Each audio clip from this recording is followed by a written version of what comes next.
As redes sociais são formadas por um grupo de pessoas que se conectam e têm interesse em comum. Assim que nascemos, por exemplo, fazemos parte de uma rede social, a familiar. E no decorrer da vida, criamos diversas outras redes, seja no trabalho, na escola, no bairro, na igreja. Na internet acontece da mesma forma, com mais conexões e menos barreiras.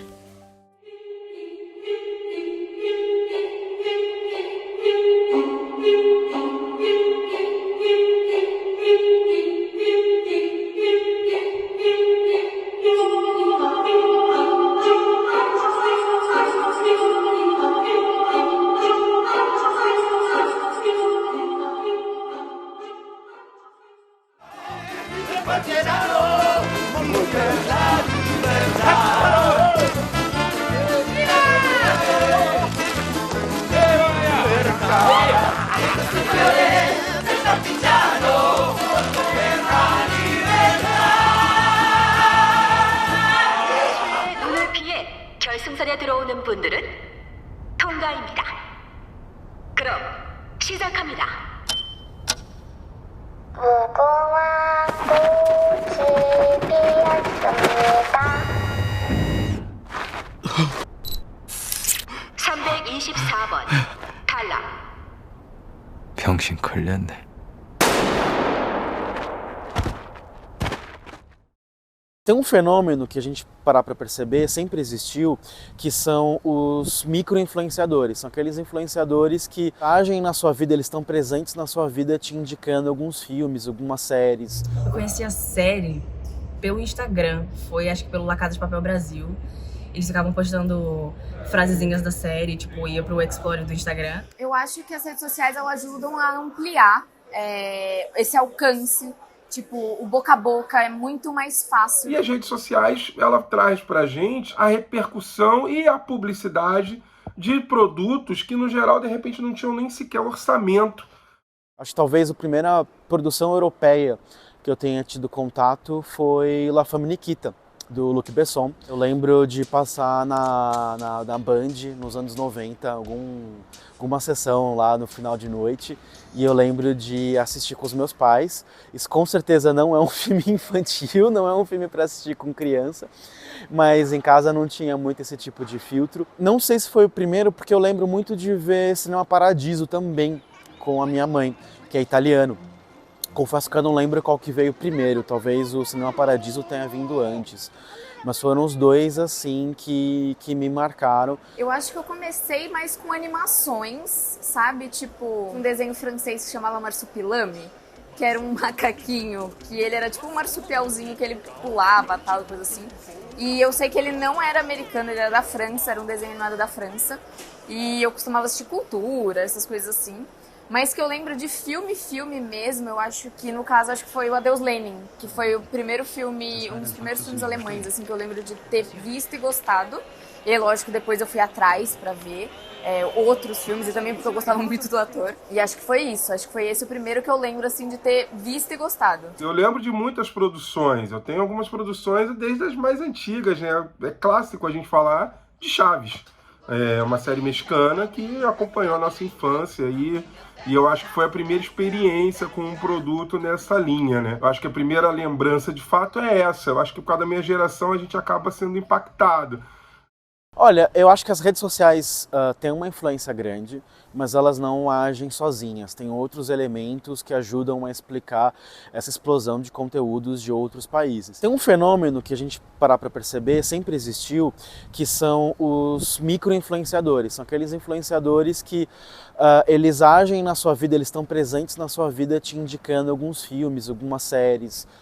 Senhoras e senhores amantes de cinema, sejam muito bem-vindos a mais um vídeo aqui do Pipocando. Hoje para comentar uma das séries da Netflix que mais causou alvoroço, que as pessoas mais comentaram, que é a La Casa de Papel. Olha que coisa bonita. Round 6 foi, na verdade, criado para que pudesse passar veracidade para você que tá aí assistindo. Então, se você entrasse no set de Round 6, muito provavelmente você ia encontrar aquela boneca demoníaca te esperando, olhando para você. Galera, estreou Round 6, que é uma série da Coreia do Sul que promete chegando a voadora com muita violência, cenas perturbadoras, uma história de ferver os miolos, muito plot twist. A série mal estreou na Netflix, eu já maratonei, galera. Tive que ver aquilo, porque tá muita gente me pedindo pra ver. Será que a história me convenceu? É um dorama, né? Olá pessoal, eu estou gravando este vídeo em 4 de outubro de 2021 e neste momento Round 6 ou Squid Game ou O Jogo da Lula está a caminho de se tornar a série em língua não inglesa mais vista da história da Netflix e uma das mais vistas em qualquer língua. Aqui em La Casa de Papel a gente tem um roubo, a gente acompanha a história de um roubo super bem arquitetado por um personagem chamado Professor. Então todo grupo de amigos sempre tinha alguém que você recorria àquela pessoa que ela era dentro do seu grupo, dentro da sua bolha, era referência para algum tipo de conteúdo ou para alguma dica, para alguma sugestão. Então era alguém que você chegava e perguntava o que você está assistindo, o que você foi ver, ou perguntava a opinião sobre um filme especificamente, um filme que estreou nos cinemas. Então esse fenômeno de micro-influenciadores em pequenas bolhas, ele sempre existiu. O que as redes sociais fizeram foi dar um maior alcance para essas pessoas. Então, normalmente é muito mais fácil você ter contato com esse micro-influenciador nas redes sociais, no Instagram, no Twitter, no Facebook, você acompanhar a opinião delas e muitas vezes não precisa ter uma troca muito específica, né? Não precisa chegar naquela pessoa e conversar sobre o filme. Muitas vezes a pessoa proativamente chega na rede social dela, indica aquele filme, indica aquela série. Então essas referências, essas micro-referências foram se tornando mais importantes e mais fáceis de achar. E não só isso, tem um potencial dessas próprias pequenas, esses micro-influenciadores ganharem tração e furarem ou serem maiores do que aquela bolha de 10, 15, 20 amigos e de repente começarem a impactar 1.000, 2.000, 3.000 pessoas, que para o universo da internet não é muita gente, mas quando você pega uma cauda longa de micro-influenciadores, cada um alcançando 500 pessoas, 200 pessoas, isso se torna um universo muito grande de pessoas falando sobre um filme ou uma série que podem criar aquele fenômeno da onda, né? Você entrar na rede social, você entrar no Instagram, tá todo mundo falando. Eu acho que as redes sociais elas ajudam a ampliar esse alcance. Tipo, o boca a boca é muito mais fácil de você falar: meu, gostei dessa série aqui, vai assistir. Eu acho que isso aconteceu muito também com La Casa de Papel, que começou assim, tipo, um falando pro outro e foi indo. Eu acho que hoje, essa difusão cada vez maior, esse encontro cada vez maior nosso com os produtos streamings, com as plataformas, as chegadas de plataforma e tudo mais, a gente passa a ter um maior encontro, uma maior possibilidade de consumir produtos fora do grande eixo, ou fora do grande centro de produções, com maior grandeza, vamos dizer assim, né? Porque a internet já fez esse movimento, né? O rompimento das fronteiras, das barreiras, se foi há 20, 30 anos atrás com a internet. Agora, com o streaming, com o crescimento do acesso à banda e altas velocidades, cara, isso daí é um boom. E as redes sociais, ela traz pra gente a repercussão e a publicidade de produtos que, no geral, de repente não tinham nem sequer orçamento para poder fazer propaganda, para poder fazer comunicação, publicidade em outros países. Eu conheci a série pelo Instagram, foi acho que pelo La Casa de Papel Brasil. Eles ficavam postando frasezinhas da série, tipo, ia pro Explore do Instagram, e aí eu adorava. Que eu falei, meu Deus, essa série parece ser boa, né? Porque eu sempre gostei de ação, suspense e tal, e a série tava muito bombada. Só que eu esperei um tempinho pra assistir de fato, porque como estourou muito, eu falei, não, deve ser modinha. Ou é muito ruim, ou é muito boa. Então, eu esperei um tempinho. Quando eu dei uma chance, eu me apaixonei. E aí, foi uma primeira vista. Foi em 2018 isso. Foi na época que tava bombando mesmo o Netflix, então já era. Pasa. Y siéntate.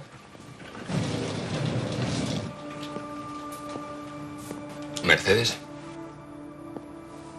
Hola. La he llamado para ver qué hacemos con su alumna. E falando do seu produto, do objeto de pesquisa, interessante, porque passando do Chaves para frente, olha que eu falei, eu conheço várias séries não americanas ou não inglesas, mas que doideira, quando eu penso mesmo, eu não lembro dos nomes, eu sei que eu já vi, mas eu não me recordo, mas de cara já vem Casa de Papel, La Casa de Papel. Então é engraçado, né, o impacto, a dimensão de uma com a outra. É o boca a boca, né, igual eu falei, antes a gente tinha isso, a gente não tinha as redes sociais, era um pouco menor talvez, mas era mais tipo amigos conversando. Só que hoje você consegue, tipo, usar as redes e falar, meu, tô assistindo isso, e você posta um stories. E aí seu amigo vai lá e vê, pô, legal, eu acho que eu vou atrás pra assistir também. Round 6, pelo menos, foi assim, que eu via, tipo, uma pessoa da minha timeline do Twitter falando. E aí na semana seguinte eram, tipo, 10 pessoas. E aí isso, tipo, aumentando. Lógico que com temporada de premiação o negócio aumentou muito mais, eu acho que atingiu ainda mais pessoas, que a galera começou a falar, meu, essa série é premiada agora, então eu vou assistir. Tanto que vai ter agora a segunda temporada.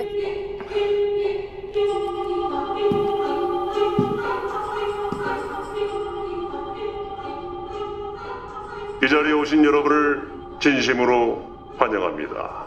É a partir das redes sociais que a gente encontra usuários, fãs comentando, e também a gente tem um maior acesso à publicidade desses produtos. Então é um espaço estratégico e fenomenal para a gente poder conhecer e aprofundar, né? Porque é isso, a dinâmica do produto americano ou de língua inglesa, ele vem também lá desde a indústria cultural, vem desde lá da política de fomento do cinema enquanto plataforma de transmissão ideológica, fortalecimento de Hollywood, por aí vai. Então é mais fácil eu consumir esse conteúdo, né? Quando eu pego, por exemplo, o High 5, The Walking Dead e outros fenômenos aí da língua inglesa, a gente está bebendo de coisas que a gente já via no passado e que essas séries que não são do mainstream, eles acabam conseguindo também se destacar por furar bolhas, né? Por conseguir ter alcance. Eu acho que o sucesso ele tem métricas básicas, assim. Primeiro é repercussão e volume. Então, quando você vê, por exemplo, de um aluno meu do primeiro período, até minha mãe, um sobrinho de 14 anos assistindo La Casa de Papel e brincando...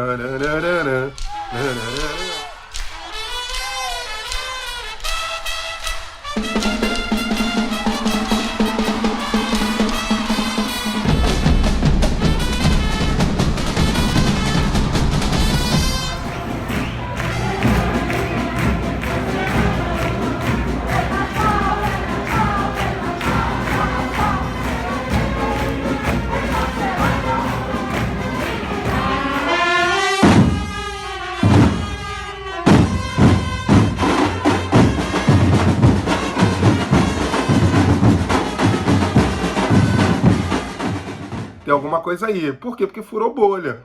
Não é a galera de 35, 40 anos, que é a minha faixa etária, não são os meus colegas publicitários somente, ou meus grupos de amigos que basicamente vêm da universidade, que estão falando. É uma coisa geral. Por parte, meu lado artístico, diz que é pela identidade visual também que eles criaram essa coisa de vermelho e de capuz, essa coisa do Dali.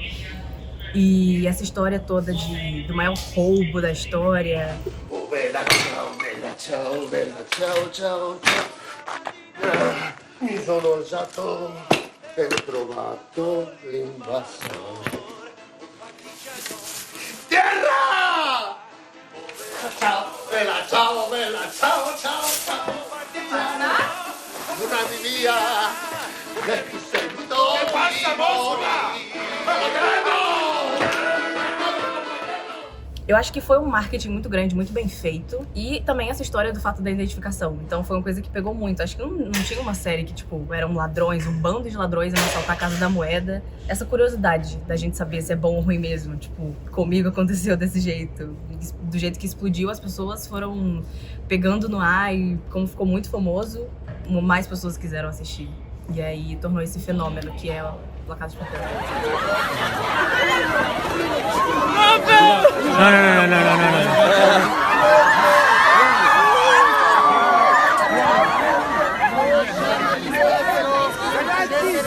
Começou aquela coisa de ter o funk de Bella Ciao e, nossa, muitos países, tipo, se fantasiaram e, de fato, levaram pra si, né, essa identificação. No carnaval aqui no Brasil, só o que eu via era fantasia de Dali e de bandidos de La Casa de Papel. E onde a gente via essas fantasias. Eu mesmo tive vontade de comprar.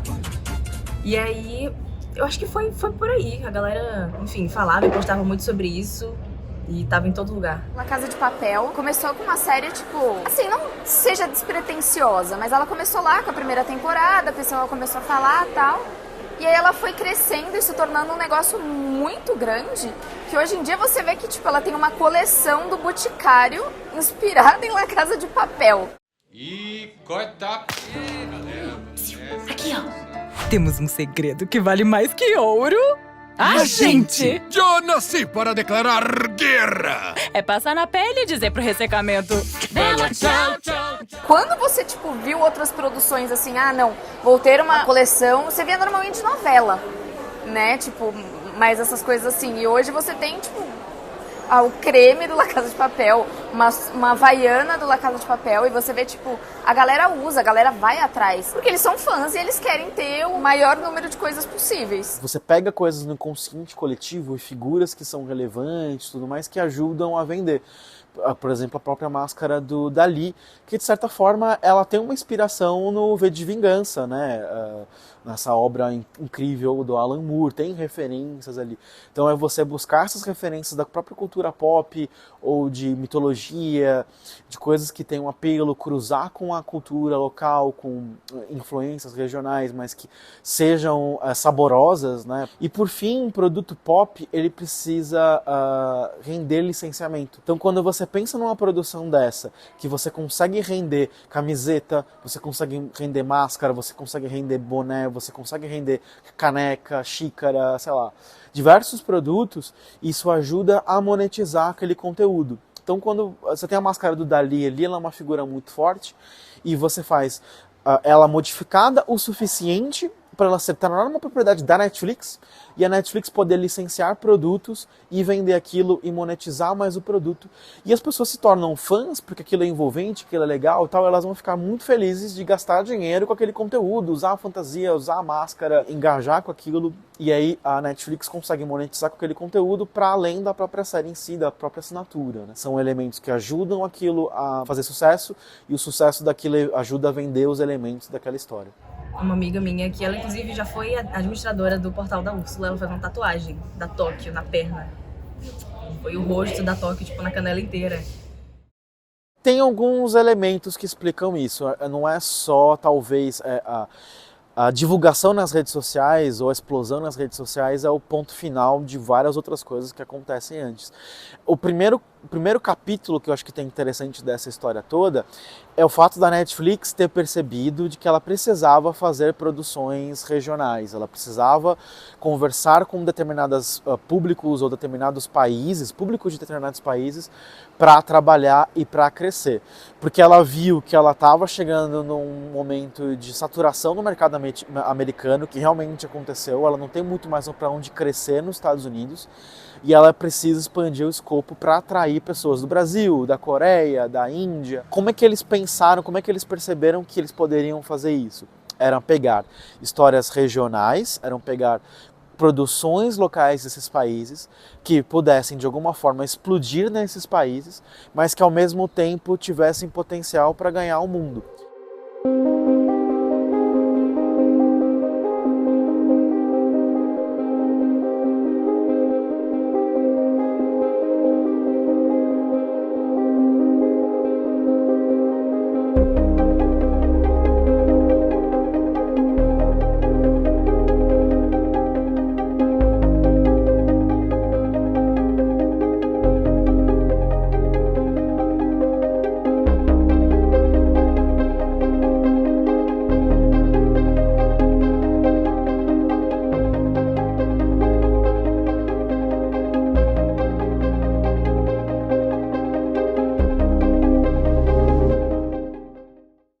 Eu tinha um preconceitozinho, assumo, com séries que não eram estadunidenses, e eu acho que La Casa de Papel me abriu portas, realmente. E eu acho que o sucesso de Round Six foi um desses exemplos, porque eu acho que também muita gente não assistia, não era acostumado com série coreana, né? E, enfim, tinha essa coisa de ser, dorama, né? Essa coisa muito fictícia e muito infantilizada, eu acho. 우리 고은이 칼라스. 너무 예뻤어. 언니. 언니. 너 진심 최고였어. 고마워요 언니. 내가 한 게 뭐 있다고. 오빠. 한사준?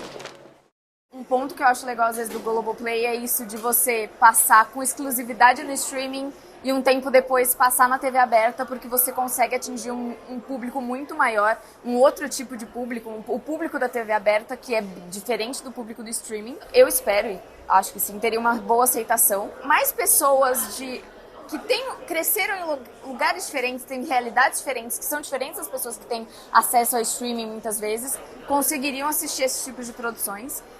Às vezes uma pessoa que não consegue pagar uma Netflix, porque hoje uma Netflix custa R$24, conseguiria ter acesso a essas produções e tornar elas também mais acessíveis passando na TV aberta. Parasita, filme vencedor de 4 Oscars. Segunda, depois de Travessia, uma história surpreendente. Porque a vida não obedece a planos. Em tela quente. O sucesso, como perguntado, vem do simples fato, crescimento das plataformas de streaming.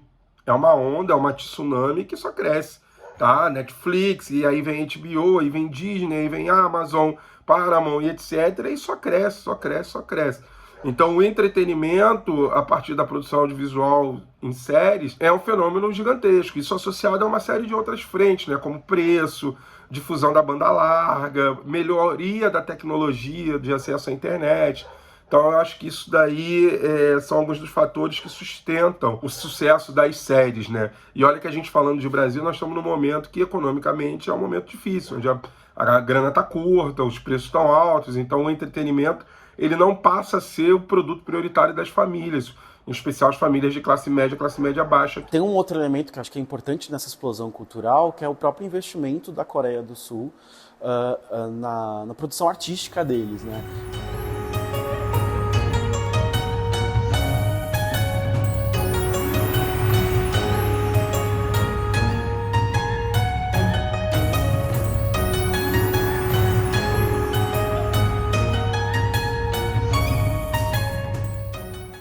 Lá nos anos 90, eles perceberam que isso era uma forma de expandir o poder político deles, né, no chamado soft power, e atrair interesses do resto do mundo, atrair dinheiro do turismo, e também interesses não só comerciais, mas, como eu disse, políticos.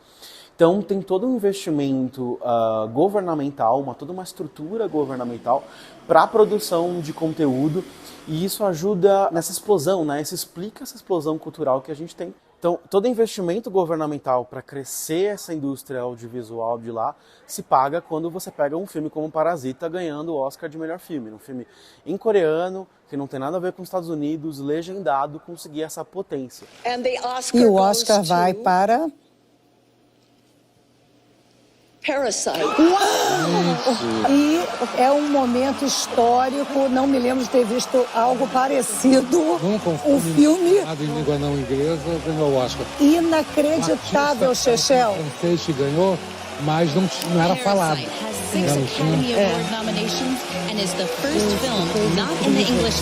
Primeiro filme, como disse o Chechel, que não é na língua inglesa, a ganhar melhor filme. 상상도 해본 적이 없는 일이 실제로 벌어지니까 일단 너무 기쁘고 기쁩니다. Nós nunca imaginávamos que isso pudesse acontecer. A gente está tão feliz. Então, quando você junta o investimento governamental, política pública de cultura, você junta com a Netflix querendo dar alcance para essas vozes regionais, mas principalmente o alcance global da Netflix, você cria essa tempestade perfeita. Porque nunca na história do entretenimento existiu uma plataforma como a Netflix presente em 200 países do mundo, com 220 milhões de assinaturas em todo o globo. É muito grande, né? Antes você tinha grupos regionais, você tinha a distribuição regional e por tudo mais era muito pulverizado. Netflix não, quando ela lança um produto, ela lança no mesmo dia em todo o mundo. Então isso também potencializa muito o alcance e facilita você criar um fenômeno como Round 6, por exemplo.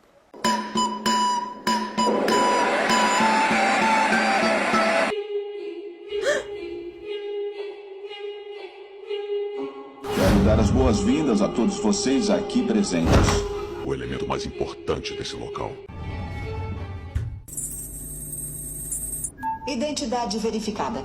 Batatinha frita, 1, 2, 3. Mas eu acho que a gente tem características ali que mexem com a gente, né? Tem o amor, tem a ação, tem a rebeldia, tem a ousadia, tem o confronto com o sistema, tem um período histórico que a gente está vivendo de grande transformação e aí que faz com que a gente ative uma série de gatilhos que nos levem a querer assistir, né? Estas son las herramientas que hemos logrado robar. Desnúdate y pégatelas al cuerpo con la cinta aislante para poder llevarlas al sótano y soltaros. Cortad los tubos del cuarto de calderas y cualquier cosa con la que podáis armaros. A las 9 os pagan la cena. Aprovecharéis ese momento para desarmar a vuestros captores y huir. Nos encontraremos en el almacén. 선생님, 딱지치기 해보셨죠? 저랑 딱지치기를 하셔서 한 번 이기실 때마다 10만 원을 드리겠습니다.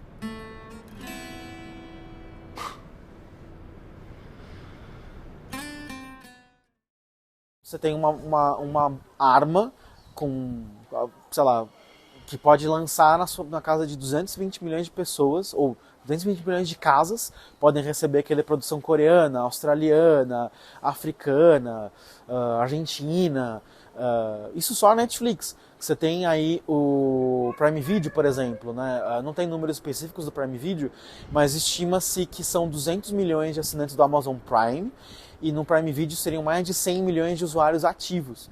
Então, se você juntar as duas, ok, que tem gente que assina as duas, mas sei lá, a gente está falando de 300 milhões de lares com as duas plataformas. Mas Disney Plus tem, se eu não me engano, mais de 220 milhões de assinaturas, não assinantes, assinaturas, que é juntando Hulu, Disney Plus e tal. Então, sei lá, fazendo uma conta de padeiro, a gente está falando de 3 plataformas que devem estar fácil na casa de 500 milhões de pessoas no mundo. Nunca na história da humanidade a gente teve 3 plataformas que poderiam chegar em 500 milhões de pessoas. Assim, não existe. Então, mesmo quando você fala de pequenas bolhas, de pequenos segmentos dentro disso, é muita gente. Sei lá, se 5% dessas pessoas estão vendo uma série coreana, de novo, é muita gente, de uma forma que há 10 anos, 15 anos, uma produção coreana não poderia alcançar, uma produção brasileira não poderia alcançar. E essas pessoas estão em redes sociais, estão trocando informações, trocando dicas e sugestões, ideias e comentando também de uma forma que elas nunca puderam fazer antes. As redes sociais na internet têm sido grandes aliadas na disseminação de produções fora do eixo norte-americano. E não se pode negar que as séries La Casa de Papel e Round Six são um grande exemplo disso. O impacto gigantesco dessas obras na aceitação e interesse do público por conteúdos de língua não inglesa é inquestionável. Com a ajuda da internet e a potência do streaming, elas viralizaram, quebraram recorde, alcançaram o amor do público e foram agraciadas em premiações. Por isso, são um fenômeno. Empieza el matriarcado.